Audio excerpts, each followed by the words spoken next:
قبل ما نبدأ حلقتنا في خبر مهم. الأهلي يتجه للقضاء. الأهلي يتجه للقضاء تجاه الكابتن مصطفى يونس بعدما يعني واصل سلسلة تجاوزاته في حق الكابتن محمود الخطيب. اسمها يا معرض محمود الخطيب يتجه للقضاء. مال النادي الأهلي بمحمود الخطيب. ما مصطفى يونس يشتمه يعمل له حركات بصوابعه النادي الأهلي ماله. النادي الأهلي مش محمود الخطيب ولا جمهور الأهلي بيشجع محمود الخطيب. احنا بنشجع النادي الأهلي واللي ما يخدمش النادي الأهلي يبقى في أقرب صفيحة زبالة. لما شتم النادي الأهلي ما ترفعش عليه قضية، إنما كل اللي بيقوله اليومين دول شتيمة في محمود الخطيب يصطفلوا مع بعض دنيا وأخرة. احنا مالنا والأهلي ماله. وكمان تجاوز في بعض الأمور التي تخص حياته. وهنا النادي الأهلي كان يعني مش هقول اكتفى، كان الأهلي فضل التحقيق جوه النادي واستدعائه. بالمناسبة هو هيحضر التحقيق اللي هيتم جوه النادي، وسيحال أمر نتيجة التحقيق إلى مجلس الإدارة لإقرار القرار المناسب، سواء توصية بفصله وعرضه على الجمعية العمومية أو أي شيء أو قرار آخر. فالنادي الأهلي كان باحترام إن ده زمالة ملعب مع كابتن الخطيب والكلام ده. كابتن الخطيب حاول بقدر الإمكان إنه يستمر لحد أبعد مدى، لكن الاستمرار في ان توجيه انتقادات بره الكوره وبره الاداره خلى كان القرار النهائي خلاص النادي الاهلي اتخذ قراره. وبالفعل يمكن خلال ساعات سيتم التقدم ب3 بلاغات ضد الكابتن مصطفى يونس على وقائع في فيديوهات وفي قنوات تلفزيونيه، اخرها كان من يومين. وبالفعل الاهلي اتجه للقضاء. طيب دي اول نقطه. النقطه الثانيه، هو ما اكتفاش بكابتن محمود الخطيب، راح رايح للكابتن اسامه حسني وقعد يتكلم ويقول لك ده بياخد 5 مليون جنيه. يعني يا راجل ده الكابتن شوبير ما بياخدش خمس المبلغ ده. كابتن شوبير اللي هو البرنامج المين الرئيسي بتاع القناه ما بياخدش المبلغ ده.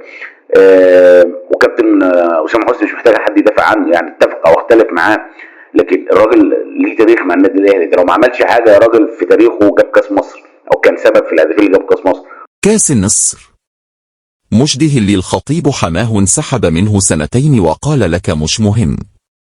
قصة أن زوج ابنة الخطيب يظهر في الاستوديو التحليلي وهو في الحقيقة لا يمتلك أي علاقة بهذا المجال، لا يملك صوتا مميزا ولا يتمتع بكاريزما ولا حتى رأيا وجيها ولا يملك أي مؤهلات تذكر.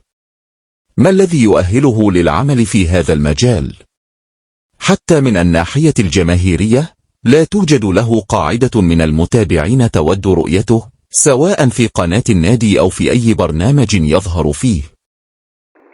طيب نروح للخبر الثالث، وده خبر مهم جدا. أحمد نبيل كوكا.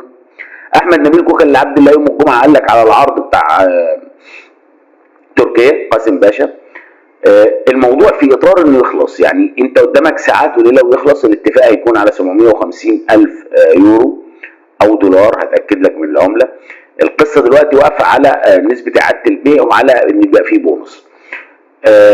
ناس بتتكلم على إن ممكن يكون كوبري لبيراميدز. النادي الأهلي مش حسبته كده خالص.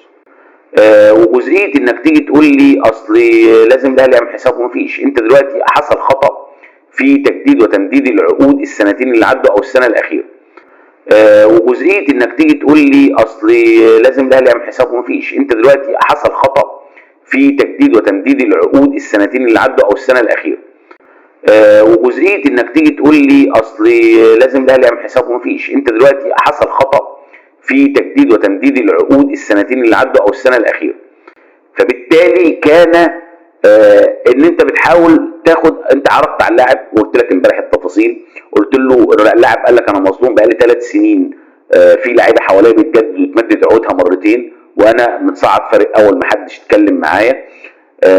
فعرضت عليه انك تعدل له ال3 سنين وتديله يعني حوالي 15 مليون جنيه بره العقد كترضيع عن ال3 سنين اللي عدوا، ويجدد عقده 2030 ويوافقوا نطلع عار. لكن اللاعب تمسك بالرحيل. عاجل.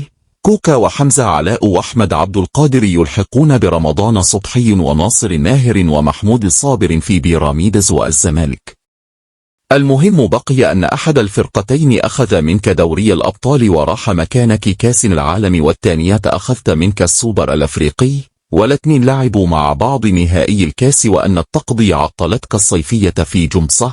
يذكر أن حمزة علاء قد غادر النادي نظرا لكونه في نفس المرحلة العمرية مع مصطفى شوبير، إلا أن الأخير كان يتقاضى راتبا وعقدا رسميا مليونيا، في حين أن حمزة علاء لم يكن يتلقى سوى مبلغ زهيد لا يكاد يغطي حتى تكلفة وقود السيارة التي يستخدمها للوصول إلى النادي. بركاتك يا خطيب، ونعم الإدارة.